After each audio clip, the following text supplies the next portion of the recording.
Pada 26 Juni tahun 2018, Greg dilarikan ke rumah sakit setelah ia mengalami demam dan lemas pada sekujur tubuhnya. Hari itu pun menjadi hari terburuknya. Greg Mentoffel dipaksa untuk mengamputasi kaki dan tangannya serta harus kehilangan setengah dari wajahnya. Hal itu terjadi akibat satu hal yang dianggapnya sepele, yaitu jilatan anjing. Data statistik di Amerika menunjukkan terdapat 10.000 orang yang terkena virus akibat air liur anjing. Sedangkan orang yang rabies karena gigitan anjing, 99% sudah dipastikan akan mati. Secara ilmiah, anjing dapat menularkan berbagai penyakit kepada manusia. Dr. Ian Royet menemukan 180 sel telur ulat dalam 1 gram bulu anjing. Seperempat lainnya membawa 71 sel telur yang mengandung jentik-jentik kuman yang dapat tumbuh dan berkembang. 3 diantaranya dapat matang yang cukup dengan menempelnya pada kulit. Selain itu, Persatuan Dokter Kesehatan Anak di Jerman mengungkapkan bahwa air liur anjing mengandung berbagai kuman penyebab penyakit. Bakteri tersebut dapat masuk dan menyerang organ dalam manusia melalui sistem terbuka. Resiko tertular penyakit kian besar apabila terkena gigitan anjing. Ternyata hal itu sudah diberitahukan pada kita sejak 1500 tahun yang lalu. Melalui hadis Rasulullah dari Abu Hurairah, Rasulullah Shallallahu Alaihi Wasallam bersabda, sucinya wadah seseorang saat dijilat anjing adalah dengan membasuhnya 7 kali dan yang pertama menggunakan tanah. Dari hadis tersebut mendorong seorang ilmuwan Amerika yang bernama Dr. Robert Sam untuk melakukan penelitian terkait air liur anjing. Dr. Sam memutuskan untuk pindah ke Mesir. Suatu hari, saat dia sedang bersama dengan teman-teman muslimnya sedang membahas seekor anjing, ia diberitahu bahwa di dalam Islam tidak diperbolehkan untuk memelihara anjing karena air liurnya najis. Teman-temannya pun memperlihatkan sebuah hadis bahwa Nabi Muhammad berkata, jika terkena jilatan atau air liur anjing, maka segera bersihkan 7 kali dengan air dan yang pertama dengan tanah.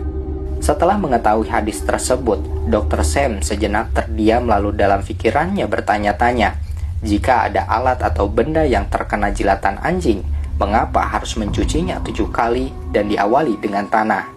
Bukankah mencuci dengan air saja sudah cukup? Lalu, mengapa Muhammad memerintahkan membasuhnya dengan tanah? Karena rasa penasarannya tersebut, akhirnya ia pun mulai melakukan penelitian. Awal mulanya, ia mempersiapkan sebuah wadah yang sudah terkena air liur anjing. Kemudian ia mencucinya dengan air dan sabun. Setelah ia melihat hasilnya, ternyata mencuci dengan air dan sabun masih meninggalkan jutaan bakteri.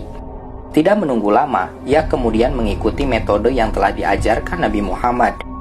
Dan benar saja, setelah wadah tersebut dicuci oleh air 7 kali, diawali dengan tanah, hasilnya benar-benar mengejutkan. Tidak ada sedikit pun bakteri yang tersisa. Pertanyaan baru muncul dalam benaknya, jika pada abad ke-19 baru ditemukan bakteri oleh ilmuwan Prancis Louis Pasteur, lalu mengapa Muhammad dapat mengetahuinya lebih dulu sebelum ilmuwan modern menemukannya? Selain itu, lalu bagaimana tanah dapat menghilangkan bakteri?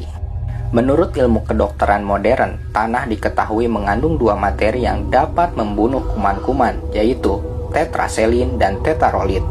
2 unsur ini digunakan untuk proses pembasmian sterilisasi beberapa kuman. Eksperimen dan beberapa hipotesa menjelaskan bahwa tanah merupakan unsur yang efektif dalam membunuh kuman.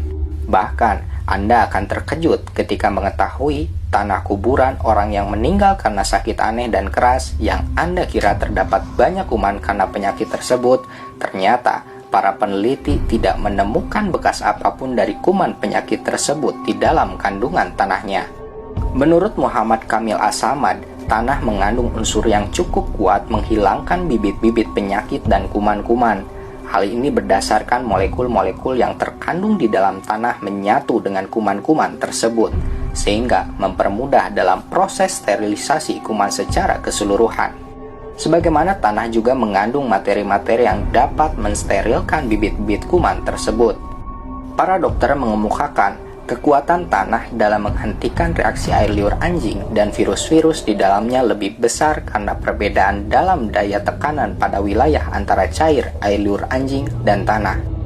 Dr. Alis Malawi Al-Muhajir mengatakan, anjing dapat menularkan virus toxkarasin, virus ini dapat mengakibatkan kaburnya penglihatan dan kebutaan pada manusia.